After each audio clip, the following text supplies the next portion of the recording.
प्रेमी भक्तजनों, श्री रामचरितमानस के छंद भाग 75 के अंतर्गत अरण्य कांड की 4 हरगीतिका छंदों की सरल व्याख्या कर रहा हूं।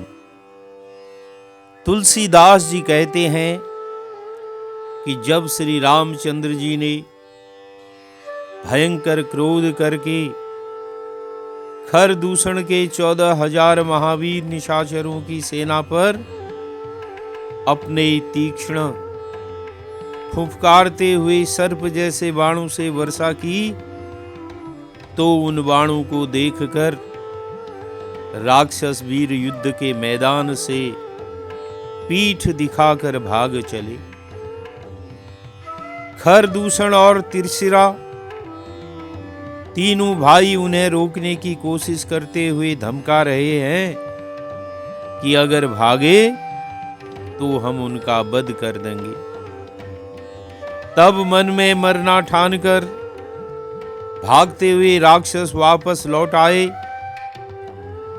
और अनेक प्रकार के अस्त्र शस्त्रों से श्री राम पर भयंकर प्रहार करने लगे। इधर श्री रामचंद्र जी ने भी अपने तीक्ष्ण बाण छोड़े। बाण लगते ही वे हाथी की तरह चिंगाड़ते हैं। उनके पहाड़ के समान धड़ कट कट कर धरती पर गिर पड़ते हैं।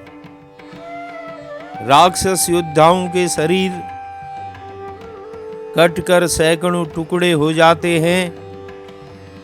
वे फिर माया करके उठ खड़े होते हैं। आकाश में बहुत सी भुजाएं और सिर उड़ रहे हैं तथा बिना सिर के धड़ दौड़ रहे हैं। चील, कौवे आदि पक्षी और सियार कठोर और भयंकर कट कट शब्द ध्वनि कर रहे हैं। तुलसीदास जी ने बड़े ही ओजपूर्ण शब्दों में रणभूमि में योद्धाओं के पराक्रम, उनके शरीर के अंगों का कटकर गिरने और उन अंगों का सियार, भूत, प्रेत, पिशाच, बेताल, रण पिशाचनियों द्वारा उनके अंगों का भक्षण करने का वर्णन किया है। आइए इन छंदों का गायन करते हैं। कट कट ही जम्बुक भूत प्रेत पिशाच खर पर संचही, बेताल वीर कपाल ताल बजाई जोगिनी नंचही। रघुबीर बान प्रचंड खंडई भटन के उर भुज सिरा, जह तह परहि उठि लरहि धरु धरु धरु करहि भय कर गिरा। अंतावरी गहि उड़त गीद पिशाच कर गहि धावही, संग्राम पुरवासी मनहु बहुबाल गुड़ी उड़ावही। मारे पछारे उर बिदारे विपुल भट कहरत परे, अवलोक निज दल बिकल भट तिसरा दिखर दूषण फिरे। सरशक्ति तोमर परशु शूल कृपान एक ही बार ही, करिकोप श्री रघुवीर पर अगणित निशाचर डारही। प्रभु निमिष महुरि पुसर निवारि पचारि डारे सायिका, 10 10 विशिख उर माझ मारे सकल निश्चर नायका। मही परत उठि बटि भीरत मर्तन करत मायाति घनी, सुर डरत 14 सहस प्रेत बिलोकी एक अवध धनी।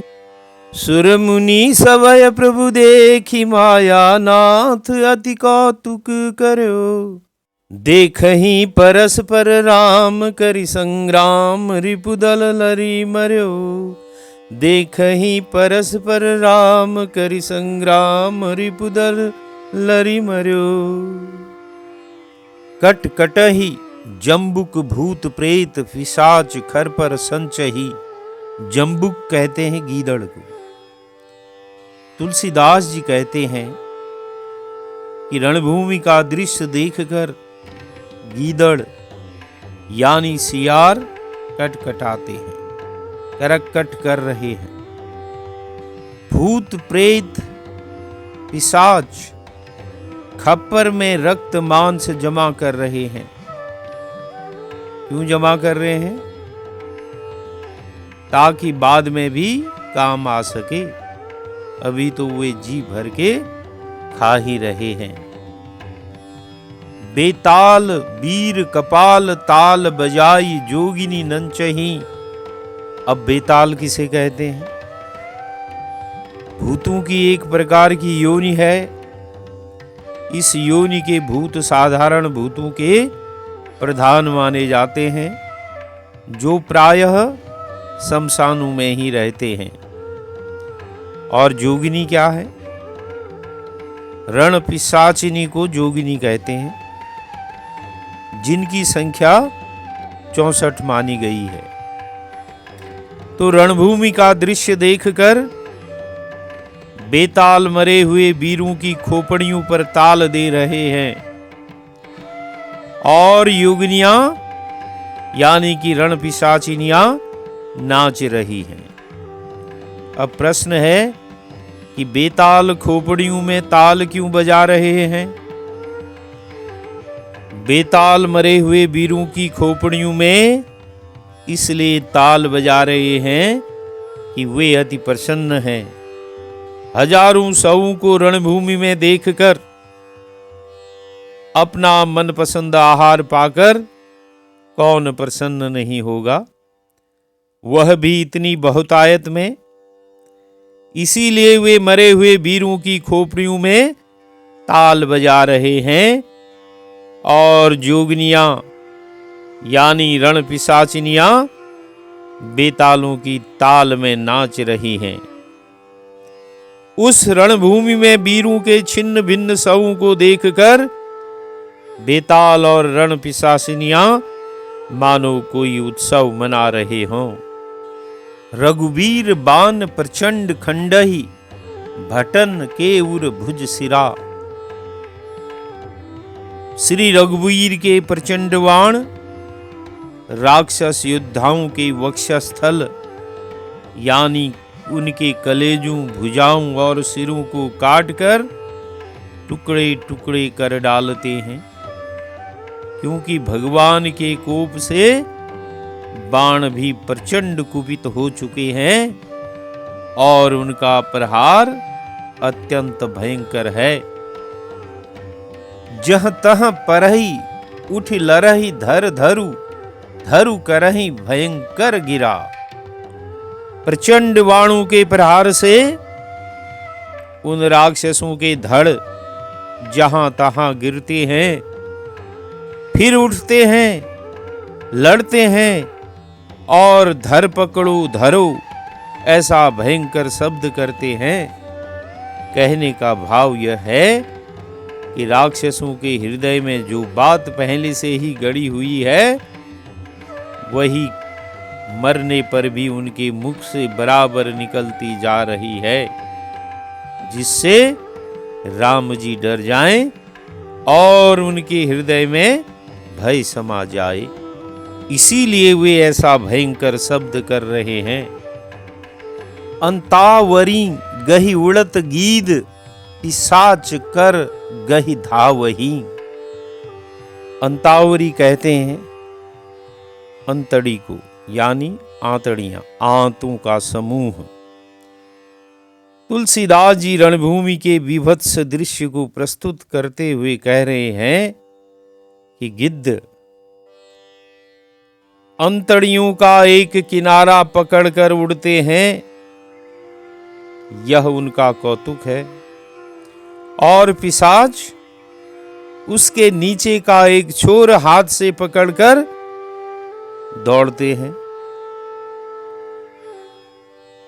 जब गिद्धों को मुफ्त का मनपसंद भोजन मिल रहा हो तो वे तो खुश होकर उड़ेंगे ही, और आसमान में करतब तो दिखाएंगे।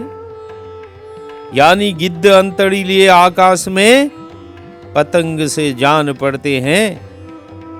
अंतड़ी का छोर पकड़े पिशाच रणभूमि में खींचते हैं, मानो यह पतंग की डोर है और पिशाच पुरवासी बालक हैं। संग्राम पुरवासी मनहु बहु बाल गुड़ी उड़ावही। ऐसा जान पड़ता है कि मानो संग्राम रूपी नगर के रहने वाले बहुत से बालक पतंग उड़ा रहे हैं।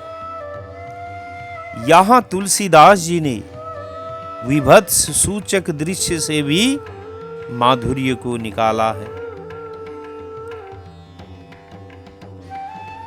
अंतड़ियों को लेकर गिद्धों का उड़ना एक विभत्स दृश्य है, किंतु इस दृश्य की तुलना बाल गुड़ी उड़ावन यानी पतंग उड़ावन रूपी माधुर्य मूलक घटना से की है, जिससे उनमें भी माधुर्य आ गया है। मारे पछारे उर बिदारे विपुल भट्ट कहरत परे। पछारे का अर्थ है पछाड़ना, गिराना। कहरत का मतलब है कराहना, यानी कि पीड़ा के मारे कराहना। इस युद्ध में अनेकों योद्धा मारे गए, पछाड़े गए हैं तथा उनके हृदय विदीर्ण हो गए हैं और बहुत से वीर पड़े पड़े कराह रहे हैं। अवलोकी निज दल बिकल भट तीसरा दिखर दूषण फिरे। तुलसीदास जी कहते हैं कि अपने योद्धाओं के दल को व्याकुल देख तीसरा आदि योद्धा और खरदूषण ने इधर मुंह फेरा, अर्थात वे रामचंद्र जी की ओर मुड़े। सरशक्ति तोमर परस सूल कृपान एक ही बार ही। तुलसीदास जी कहते हैं कि अपनी सेना का भयंकर विनाश देखकर अब वे एक बार में ही वाण शक्ति तोमर परस सूल कृपाण करी कोप श्री रघुवीर पर अगणित निशाचर डारही। क्रोध करके अगणित निशाचर श्री रघुवीर जी पर डाल रहे हैं, अर्थात बरसा रहे हैं। एक ही बार में श्री रघुनाथ के ऊपर राक्षस सेना बाण शक्ति तोमर परुष शूल कृपाण की बरसात कर रही है। प्रश्न है कि निशाचर एक बार में ही इतने अस्त्र शस्त्रों की वर्षा क्यों कर रहे हैं? उत्तर है कि जिससे श्री राम उन्हें रोक न सकें, क्योंकि उन्होंने अब तक देख लिया है कि वे अस्त्र शस्त्र रोकने में बड़े प्रवीण हैं और प्रभु श्री राम स्थिर और निर्भय होकर युद्ध कर रहे हैं। प्रभु निमिष महु रिपु सर निवारी पचारी डारे सायका।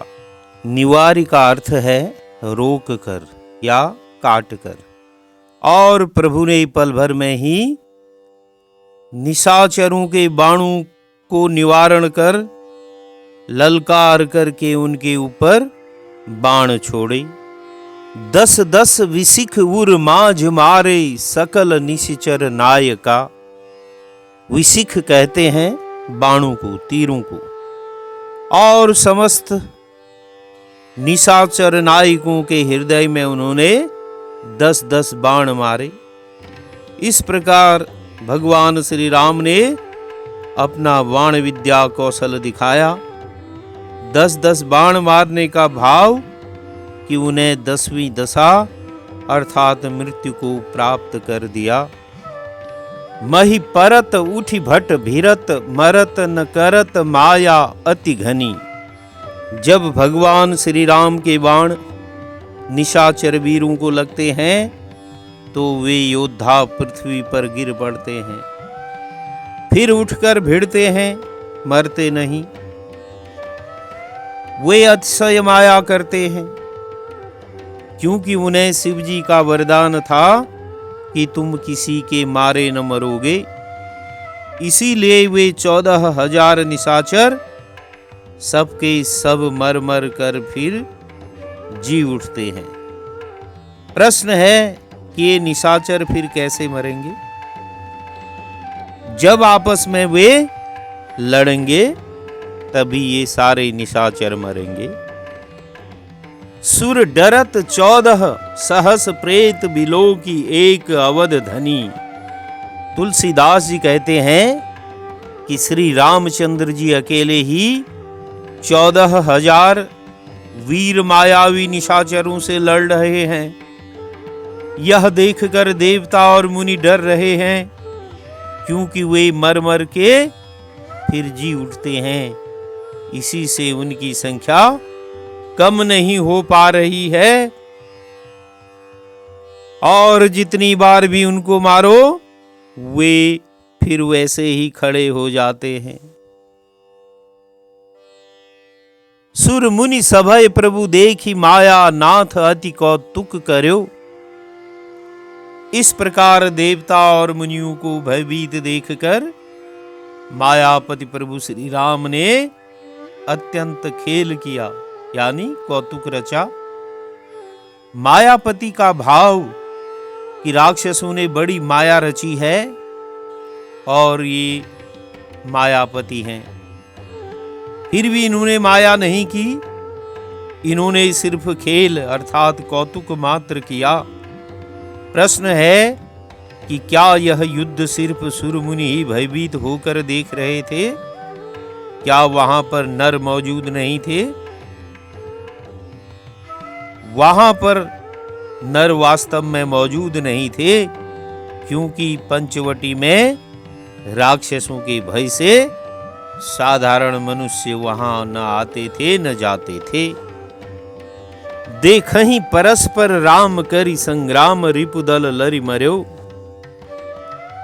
तब मायापति श्री रामचंद्र जी ने कौतुक किया,